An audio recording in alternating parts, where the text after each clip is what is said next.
Welcome to Business Leader Breakthroughs, where we help unlock the potential in you, your teams, and your business. I'm your host, Ryan Castle, along with Dr. Mike Ashby. We'll share insights, experiences, and stories on achieving breakthrough success in business and life. To learn more, click the link in the episode show notes or go to thebreakthrough.co.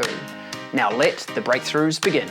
Today on the podcast, I have a fantastic conversation with Jennifer Orban. Having spent the majority of her career in early stage tech startup, she has great insights in how leaders thrive in a fast-paced, high-stress environment. We've all heard of IQ and EQ. Jen adds AQ into the mix.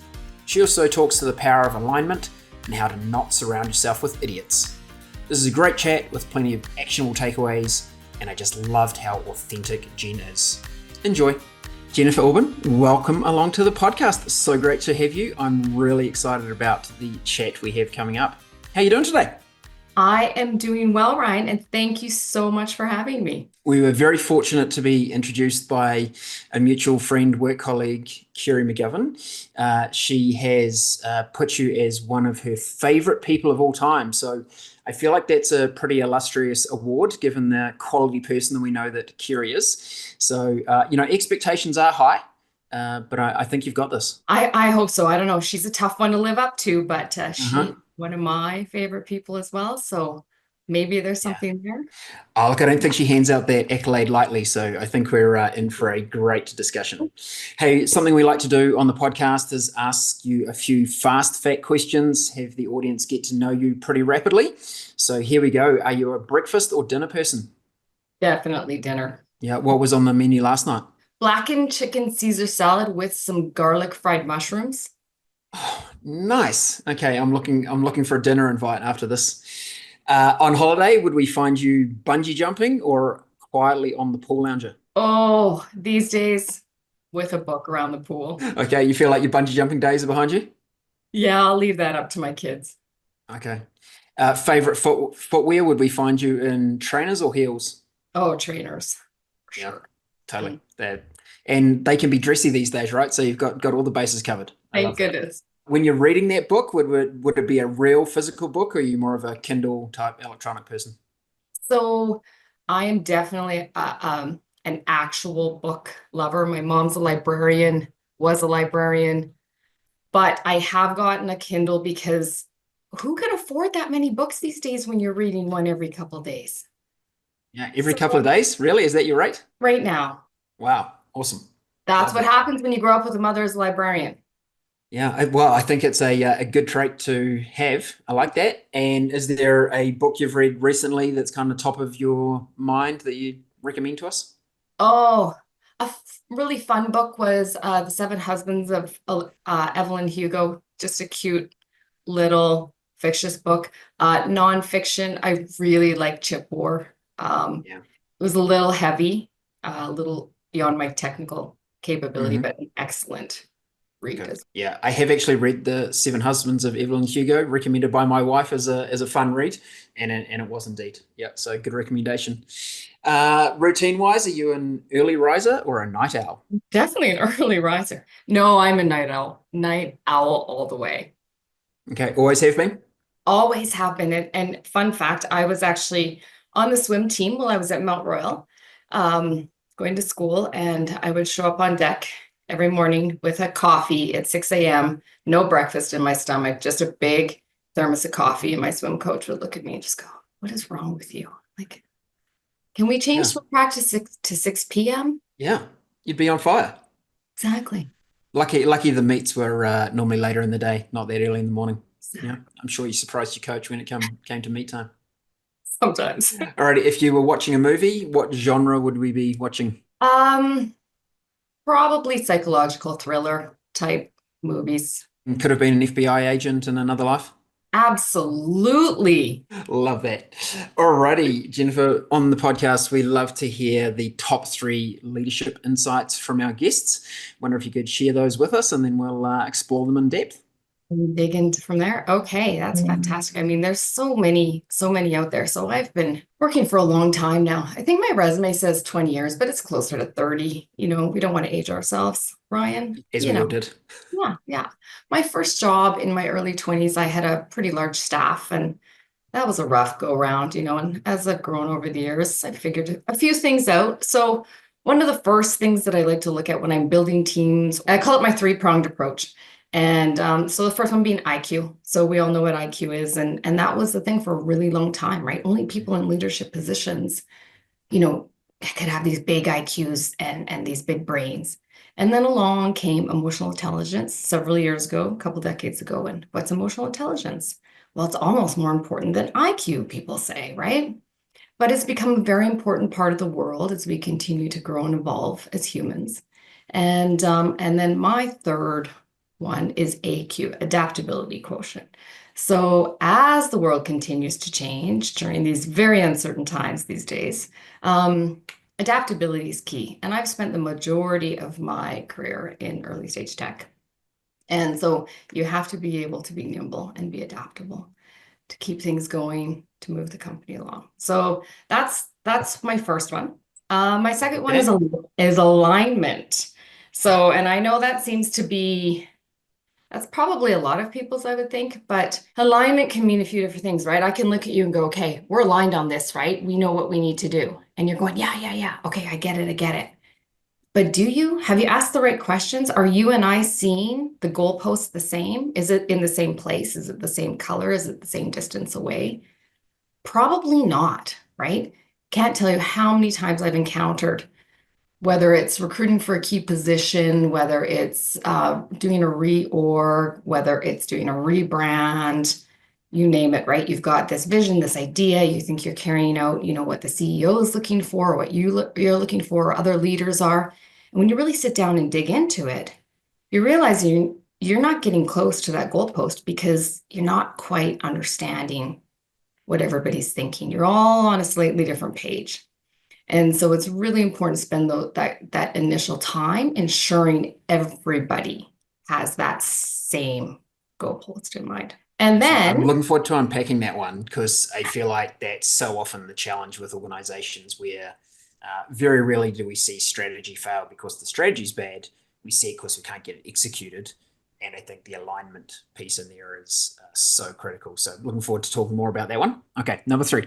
Good. And my last one is actually based on probably one of my favorite books. And it does parlay into the other two that I've mentioned, but it's a book called Surrounded by Idiots. And when I ask people if they've read it, of course, they kind of look at me like I'm strange, going, oh, yeah, I know everybody else is an idiot but me, right? Well, you're part of the idiot group when you read the book. But basically, it's a book that's about DISC profiling. So if you're familiar with DISC and the different personalities within DISC, this book does a really, really great job of helping you understand the people that you're working with.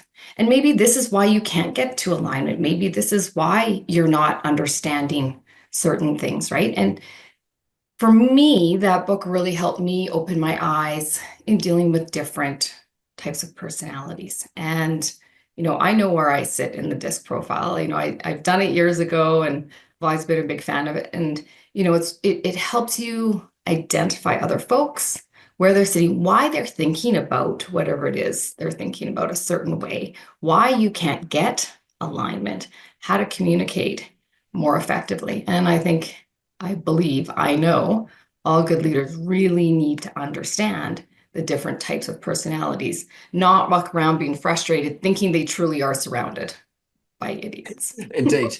I laugh at that one in our pre-recording of the podcast. We were having a quick chat, and I think we've all shared that moment where we're just like, why can't people understand what I'm talking about? So I think that will be super helpful for our audience to unpack Surrounded by Idiots, maybe have them understand that they are one themselves, as you rightly point out, and then give them some actionable items that they can take and how they might actually unpack these things and go and use them in their day-to-day leadership careers. So Jennifer, great. I love those. I love those three. Maybe before we dive back into IQ, EQ, AQ, tell us how did you end up in tech? Was that an intentional move? Was it something that happened accidentally? What was that? I think it accidentally. So, I mean, way back when. So, in the mid to late 90s, I was working at the Olympic Oval at the University of Calgary in Calgary. And so I was doing marketing, PR events, and whatnot. And I knew it wasn't quite the right fit for me. I was in sciences at U of C, and was taking a year off because my plan, I wanted to do medicine. I wanted to go down a different path. I realized that's not what I wanted to do. And so I panicked. I decided to take a year off, took a job at the Oval, a mat leave job.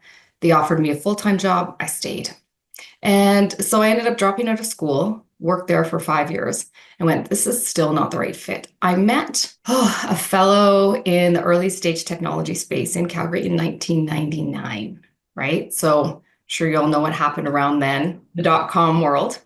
And so I went and met with him, got to go see his space, and he said, you know what, go back to school and become a graphic designer. I went, well, no. Like You never graduated past crayons? oh, my design skills they're abhorrent. So anyways, I knew I wanted to be in that space after touring his company, learning more about it. I just didn't quite know how to get there. And so I ended up leaving the Oval and I went and did some marketing consulting. And I always thought, okay, I want to go down the marketing path. I want to market software. This is what I'm going to do. And then I got an introduction to a startup company in 2000, went in and met with them. I didn't get to do marketing. I got to do project coordination and project management. And, so it was okay. And then I became the person that helped with the hiring and the firing and writing the policies, which I was doing a lot of at the Oval. I did a lot of the people management and built the handbook, if it were and whatnot. And so I always kept getting kind of pushed down this people path. And I have a couple of key folks in my life, when I came into the tech space who were like, yeah, no, this is the path you need to go down. And then fast forward to 2008 when I started my first company, and I had a recruiting HR policy company, and we focused on early stage technology companies. And then I decided I needed to build a software company. I am not a programmer, but I had an idea. I found a business partner and we built a software company. And we acquired a handful of clients around the world, and it was a lot of fun. And then my partner came back to me and said, I don't want to do this anymore. And so we opted to sell that. So we sold that in 2015. And, throughout there, I would go in as an employee or working as a consultant. But for me, it was the fast-paced nature of the startup, scale-up technology world. And I haven't looked back, and it's where I'm most comfortable. Great journey. I'm interested, Jennifer, and this is a zone for me right now. I have two children that are in college, and it's such a dilemma, like, what degree am I going to do? How am I choosing a path for the rest of my life? What job might I want to end up doing? All those kind of questions that come up around this time. And you mentioned in your early stage, both when you were pursuing the kind of science, potentially medicine, and then when you got into your next role, I think you used the term along the lines of, it just didn't feel right, or it didn't feel like it was a fit for me. Can you now, with maybe some wisdom on your side, what was it you think that was? Could you express what those feelings were, and how did you come to that understanding? Like, what was the awareness piece that got you to the point, like, this is just not the thing for me? Absolutely. What was really interesting is in that first career, I was working in a unionized environment. And so it was very in the box. And I felt very uncomfortable. And I couldn't really dig into the work that I wanted to dig into. You didn't want to work too hard. You didn't want to do too much. You didn't want to be too creative. It wasn't necessarily encouraged, right? You were protected by the union. A lot of people were. So there was a very different pace. I can't function at that pace. It's like trying to ride a bike really, really slowly. It's very, very hard. Like, let's get some speed going here. It just doesn't work. And like you, I have two youngish, adultish children. 19 and 22, and it's been fascinating watching them figure out school and career. And, now I can see pretty clearly where people would be a good fit, where they wouldn't be a good fit, what works for them, what motivates them. Everybody has some form of motivation, right? And the quicker that you can figure out what your motivator is, the better you are. And what kind of environment you want to be in, what works for your personality, and what doesn't. Not everybody can be super adaptable. So maybe startup tech doesn't work for them. Some people need to start in a larger company, be in a box, and climb the ladder that way. And that's all okay, right? Some people aren't meant to become leaders, and some really, really are. Some want it for the wrong reasons. And so I think it's a big part of it is just understanding who you are, right? And it's been so much fun watching these kids, quote unquote, navigate that and trying to figure out what those next steps are. And do you think it's possible to figure it out at that age, or do you think there's just the value of experience and going and trying different things? Because it's one thing to sit there and ponder what you think might be a fit for your style or what you think you might like, but it's not until you're actually in that role or that job or that industry you can figure it out. Is it kind of equal parts, maybe thinking and awareness, but also just going and trying some things? What do you think? I think so. I mean, I think younger folks these days, right? The Gen Zs, they have access to so much more than we did, right? They can understand what's going on out there. They have visibility into so many different things that we didn't.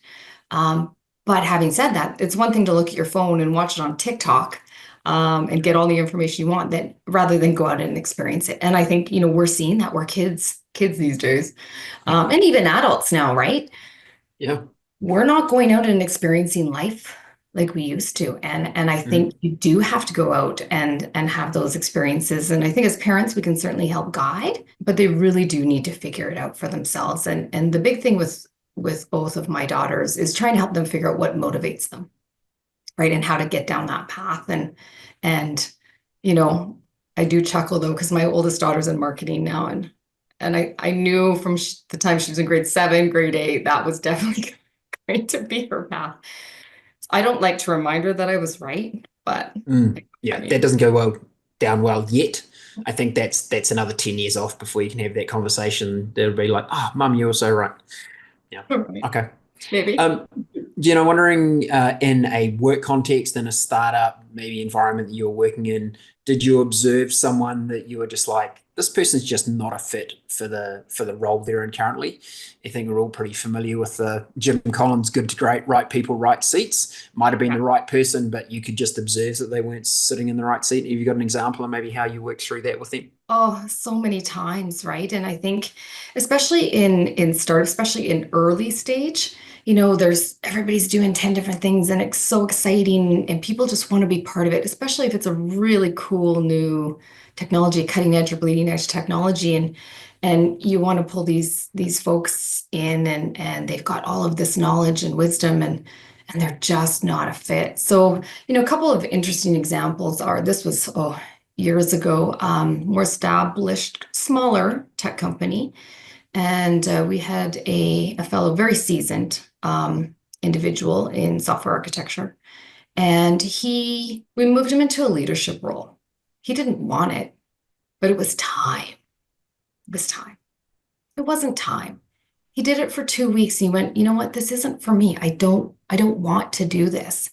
And he was also at that stage in his career where he did fully appreciate and understand where he was. And a lot of people go, no, I need to be a leader. I need to manage people. That's my next, right? Because for whatever reason, for whatever external pressures, but they don't stop to go, you know what, do I really want to do this?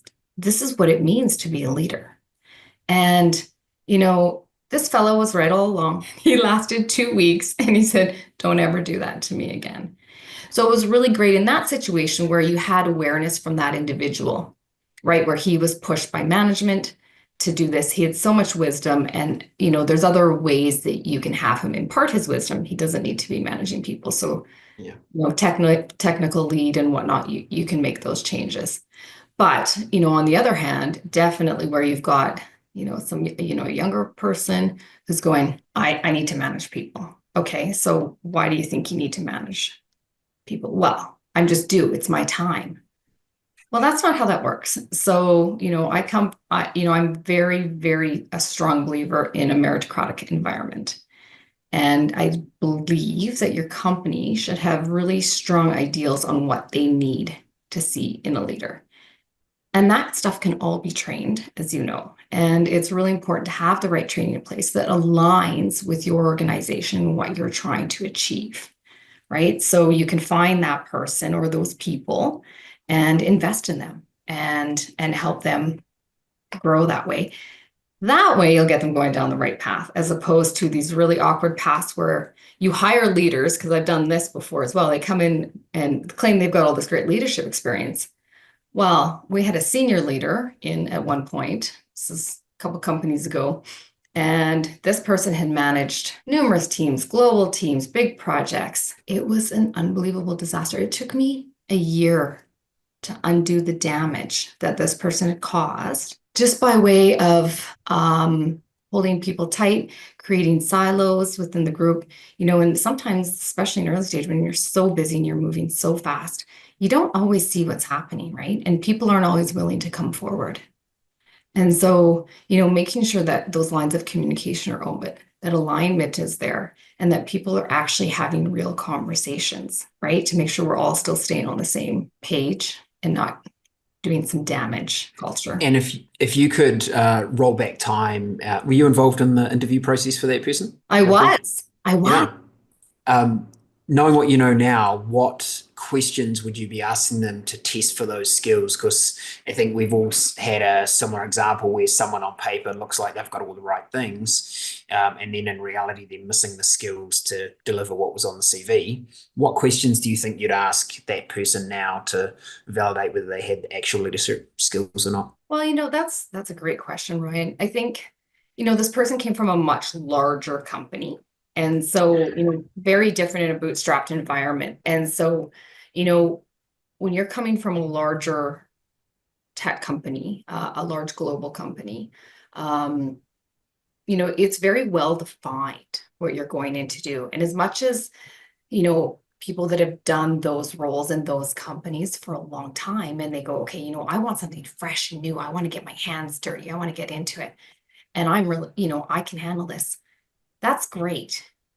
But as leaders of the company, we need to dig in and ask bigger questions. Okay, tell me about what was your budget like? How did you pay for things? How did you pull resources? Did you have to worry about budget at the end of the day? What kind of resources did you have access to? Did you have to actually build your team? How did you build your team? Tell me about the product you were developing. Was it already a proven concept? Was it already something that was doing really well in the market? Or were you iterating as you go and then putting it out to the market, testing it? How did you work with product management? So I think really getting into those deeper questions, and I've been part of this, right? Where we go, okay, oh, this person has an amazing resume. They come from this really big, cool tech company. They're going to be amazing, because we don't see a lot of that here in Southern Alberta. And Sure. so you get really enamored by it. And these people are really smart. They were hired to do a job. But at the end of the day, the cultural fit is not there. Okay. I think this is a nice place for us to segue back into IQ, EQ, AQ. Maybe we can continue with this example. I take it that this person was very smart, so it was a big tick in the IQ box. Absolutely. Yeah. Okay. Absolutely. Talk me through the EQ, AQ components, and we don't have to stay hung up on this individual person. I'm keen to explore the three-pronged approach that you've kind of developed in helping build these high performance teams. So I feel like IQ, as you mentioned, reasonably well understood. I think we've used it for such a long time because it's such an easy one to test for. It's pretty easy to get some data on whether where they sit on that scale. The EQ, and I'm interested in this concept of AQ, probably a little harder to develop. So interested to learn how you've brought that concept into the teams you've built. I know it's a tough one, right? I do get asked that a lot. And, how do you really test for, intelligence is one thing, right? You can have a conversation with somebody. What can you talk to them about? Does the conversation make sense? Can they answer your questions? Obviously if they've gone to school and they've had certain jobs, that where they're coming from, you get a pretty strong sense of that. On the emotional intelligence side, you have to dig a little bit deeper, right? And the AQ side to some extent, right? So situational questions, take me through a time that, you did this, or how did you deal with, with an employee who had just recently lost a spouse? Some of these deeper, harder, more emotional questions. And so, you can do your best to vet from that perspective. But I think there's the little things I always look for too is, when I'm communicating with a candidate, if I'm the one doing it, how are they responding to me via email? How are their response times? How are they on the phone, right? If you're meeting them for a coffee or for lunch, how are they treating the people around them? Like every little thing, I'm looking at it, right? I want to see how they interact with everybody around them, right? That's been around forever. You take somebody for lunch and how do they treat the waiter? Well, there's some truth in that, right? Yeah. There was a very high profile case in the media just a few weeks ago where a global CFO role was being recruited, and they were using one of their company drivers to pick the person up from the hotel, bring them in for the interview. And part of the interview process was to then have a conversation with the driver to say, how did the person treat you on the way into the office? And it was claimed that the deciding factor was treated the driver like an equal, had a conversation with them. The other one did not engage in a human way, and cost them the job, and which is a good thing. As it should. Totally. Yeah, I've been there, right? We were looking at bringing a partner on a company 15 years ago, and I met this woman.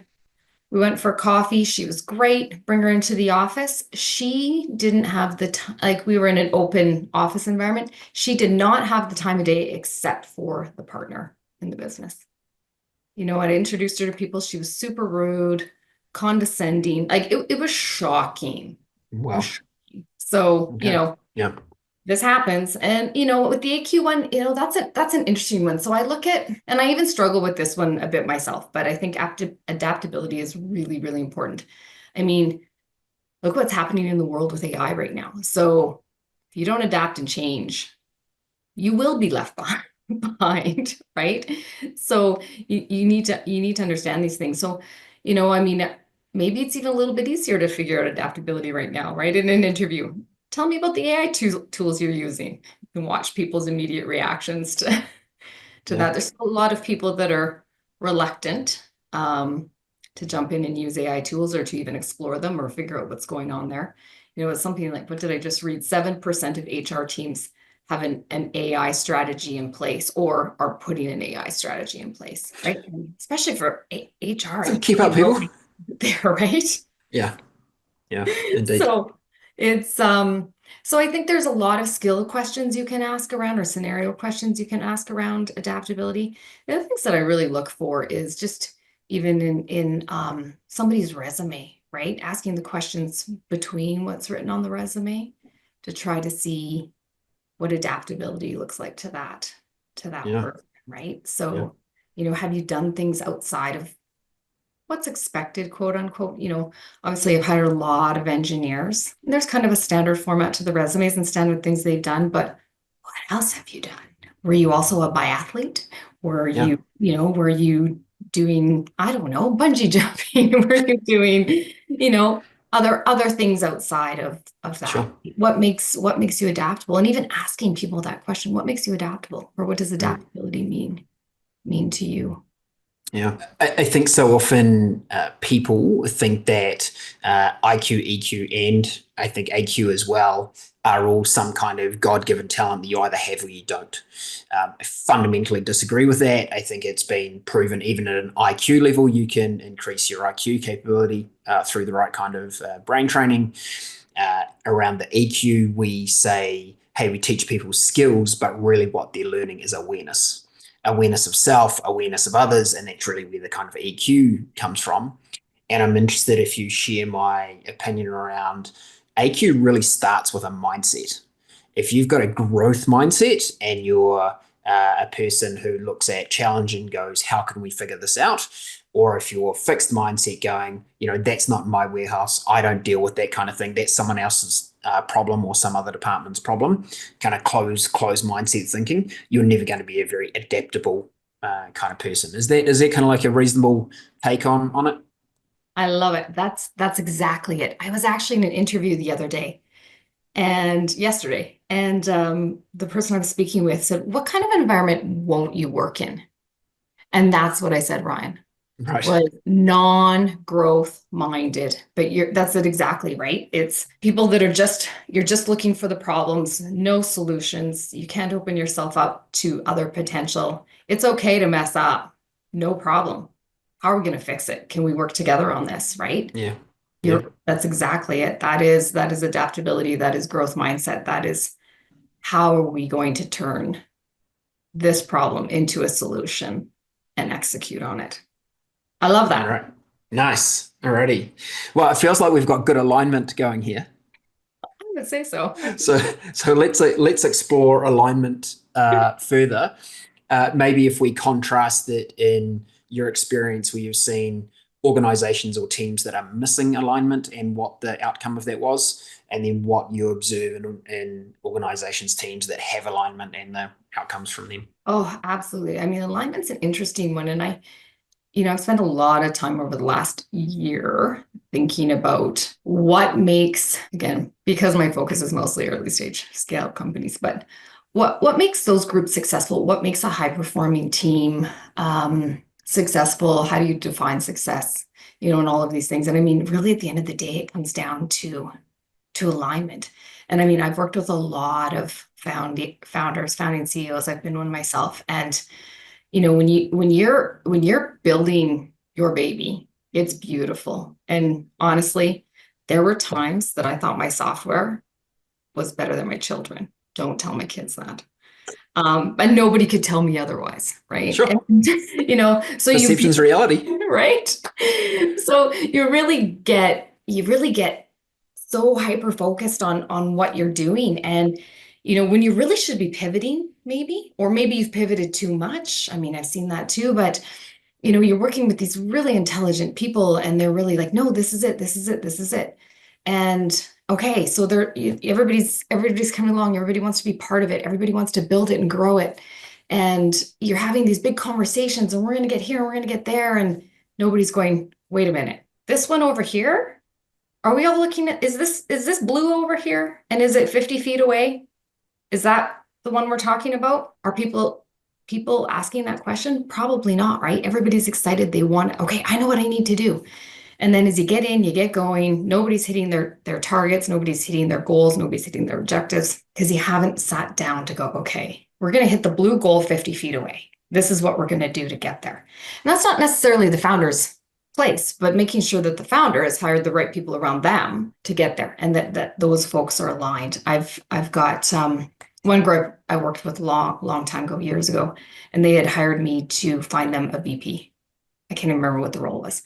And so I had taken direction from the CEO of the company and sat down with a couple of the other stakeholders and said, okay, this is what we're looking for. Had my bullet points, talked about my process, my search, who I had in mind, kind of as some archetypes for the role. And those three were not aligned at all. They were all going off in a very different direction. And so you think at the end of the day, hiring a VP, say product or whatever it was, is a simple thing. Well, it's a VP product. Well, okay, who are the supporting players around that person? Who are they going to report to? What are they actually going to build, right? Are they going to work on the current product? Are they looking at new product? Are they, what is it that they're really doing?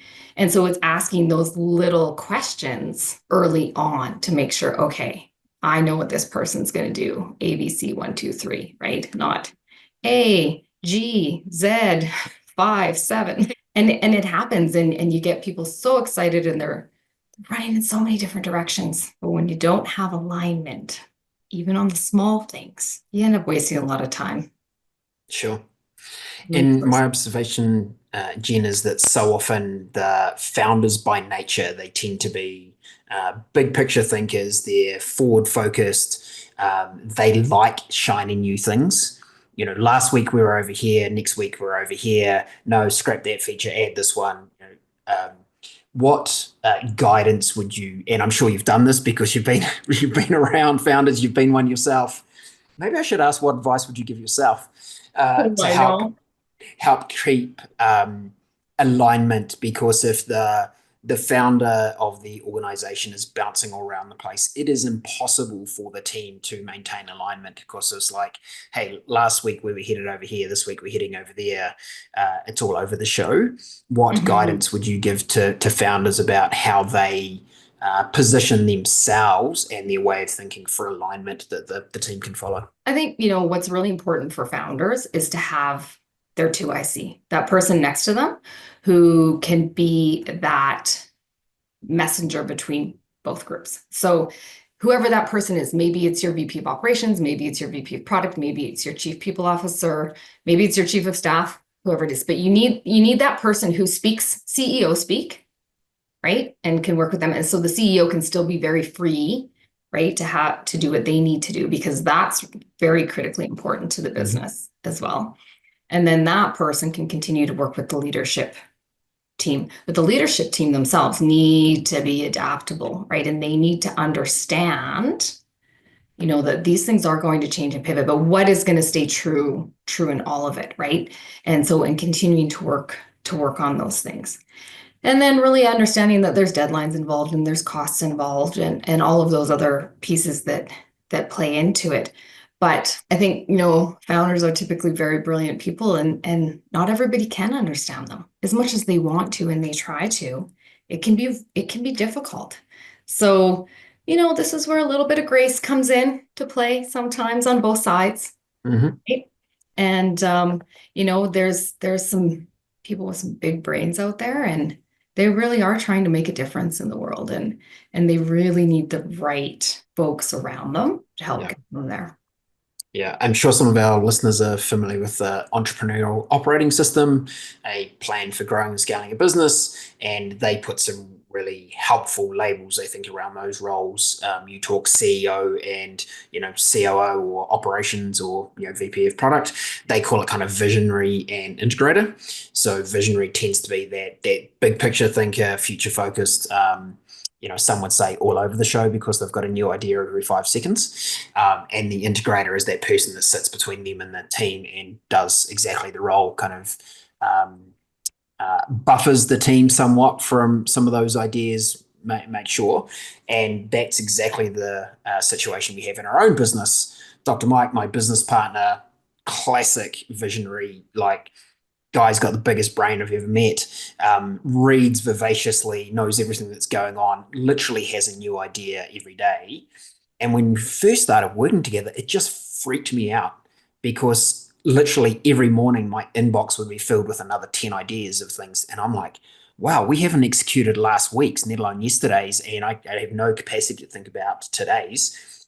But it was a learning, right? And understanding how he operates. And I found that if I actually just ignored his ideas for a couple of weeks, if that same idea came back again in a couple of weeks, it's like, oh, this is one I need to pay attention to. But it was just he ideates at volume and at speed.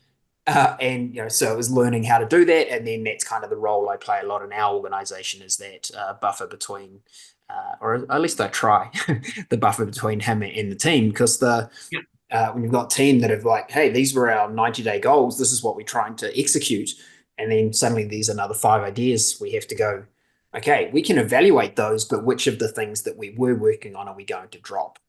And so often once you present that, it's like, oh, no, this idea can wait till next quarter. Not always, but that's quite often the frame. So I really like your insight around that alignment of those couple of roles in the org. I love that, ideates at volume.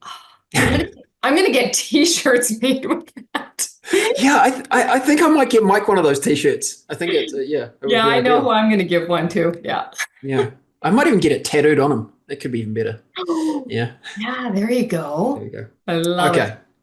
So I think this is a nice place for us to talk about the surrounded by idiots concept, because part of what we've started to delve into there are the different work styles that we have. But can you go a bit deeper for us on the Surrounded by Idiots book?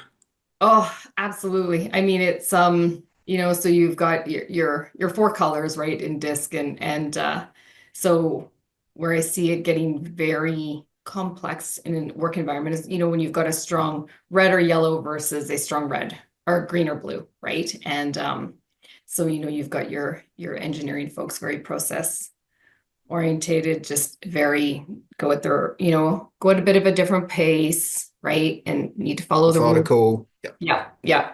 And this is the way you do things. This is how they must be done. And then you've got, your founding CEO, CTO, or product person who's typically more yellow, red, and they're not thinking that way, right? They're just going A to Z. And so I think for me that, I'd done my disc profiling years ago, and it gave me lots of interesting insight in the folks I was working with at the time. But to read the book and to get as much understanding about myself, right? So again, it's that awareness piece, being able to have awareness, knowing our strengths, knowing what we need to improve on. But then the same for the folks that you're working with day in and day out, right? And, I've worked with many leaders who get incredibly frustrated by certain types of individuals. Well, that individual is not going to change, right? We all know this. So this is the old, what's going to change, right? The definition of insanity, doing the same thing over and over again, expecting different results. Well, it's not dissimilar to working with people that are completely different than you, right? And so you as the leader, what are you going to change, right? This person's not going anywhere. You're not going anywhere. You need to work together to a common goal. So how are you going to do that? This is why I recommend you read the book twice.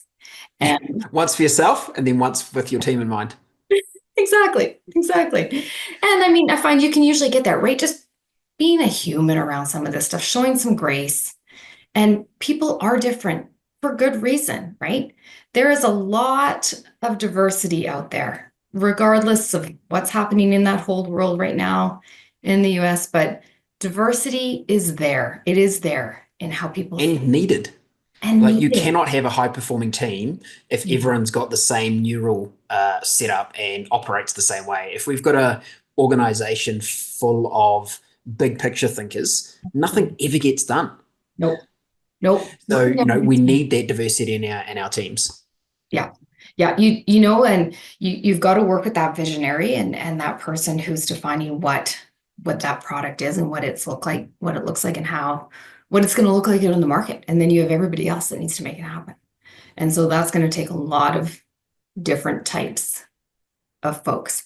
And then also having that right balance, like you said earlier, right? You can't go and have a bunch of visionaries on a team, right? So I met with a startup CEO a couple of years ago, and he was frustrated about his team and where it was going and didn't feel like there was any traction. And so I had taken a look at his structure before, just through LinkedIn, pieced it together. Company of, 11, 12 people. Half of them were executives. And so I asked him why he did that. And he couldn't really answer me. He said, well, I needed senior experience. I said, why? He's like, well, I don't know. But it's not working because everybody wants to be the boss. There you go. And then further to that, what kind of CEO are you? So, right, taking a look at your leadership style. How do you manage people? And does that work for the people that you have on your team? Because sometimes it doesn't. And sometimes it doesn't. A lot of times, back in the day when I was doing a lot of recruiting and helping build out these high performance teams, is really taking a look at the leader of that group and going, okay, I've got to hire for that person, obviously within the company and the rest of the leadership team, but that person, right? And so finding them their partner in crime that they can do what they need to do with. And, that method has proven really successful, and taking the time to make sure you've got the right candidates, right, with the right skills.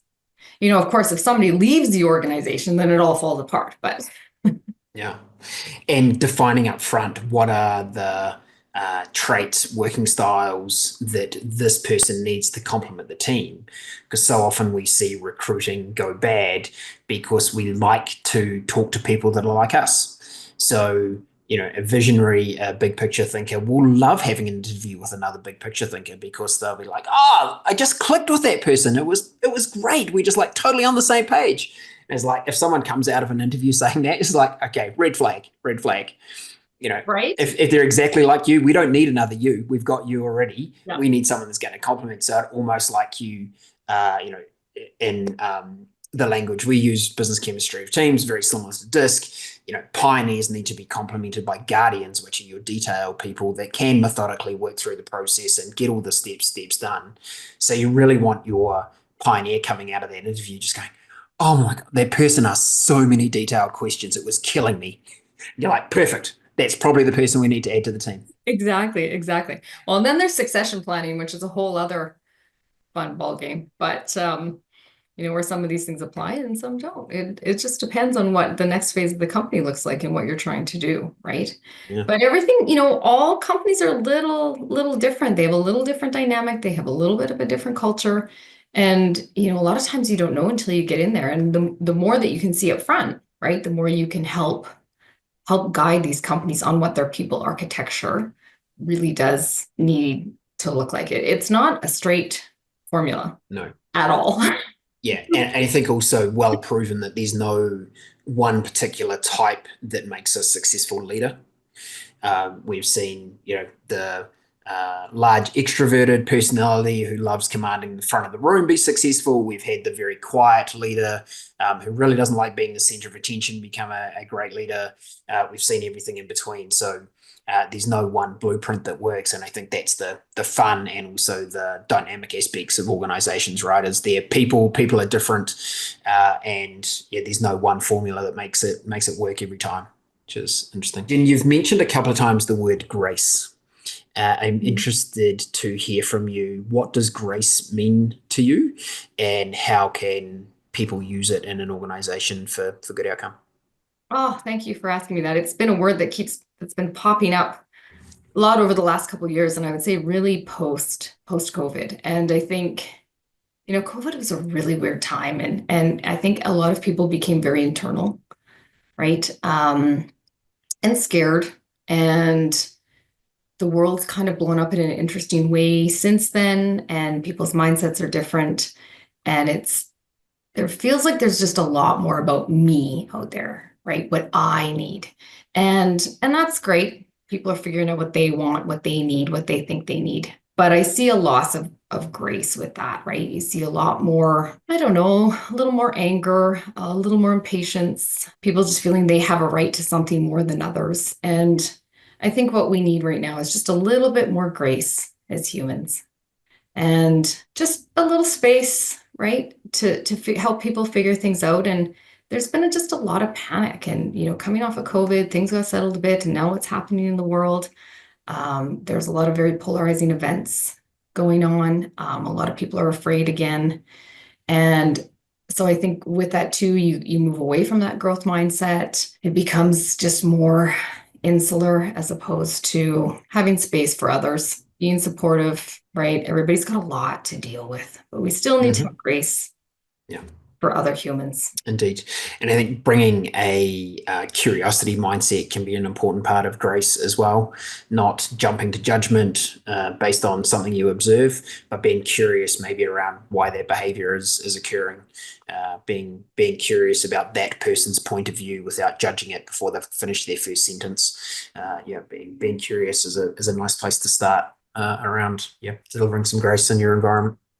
Absolutely. We need a lot more curiosity right now. Yeah, we sure do. Okay, let's not spiral this into a conversation that could go anywhere. I think let's recap your top 3 leadership insights. I think firstly that 3-pronged approach when you were assessing people and capability for an organization being IQ, EQ, and your specialty add-on, adaptability quotient. I really like that. I think, so such a good way to think about people and how they might fit with your organization. Creating alignment and how important that is, right from senior leadership into the leadership team, and then the rest of the team as well. And I really like your analogy of, are we all aiming for the same goalposts?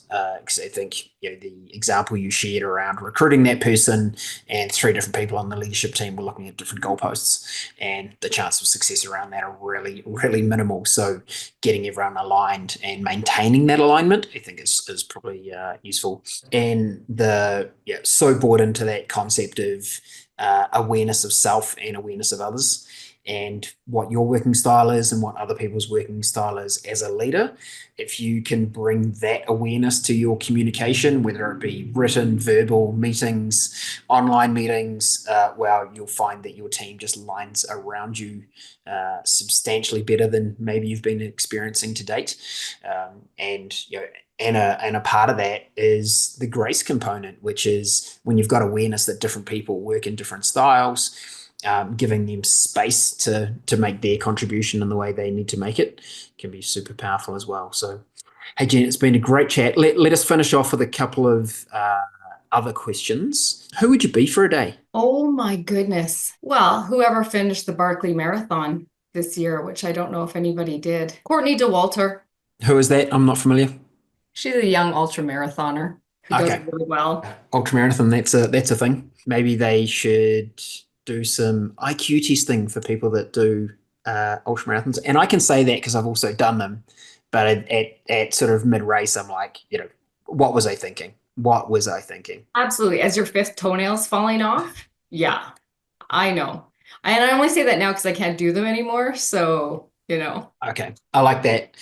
And if you had to spend $1 million this afternoon, what would you spend it on? Oh my goodness. I would go book the most amazing 6-month tour around the world. Nice. I don't know if I'd take anybody though. Hopefully my family can't hear me. I'd maybe take a couple of them. Do you need a bit of eat, pray, love time, or what's happening? No, let's not unlock that. That's a different podcast. Yeah, conversation for another time. Yeah, indeed. Hey, Jen, thank you so much for joining us on the podcast today. I think it's been a really insightful chat. I'm sure all of our listeners have got some really useful takeaways. Appreciate you. Thank you so much. It's been a pleasure. Thank you so much, Ryan. This has been a blast. I appreciate it.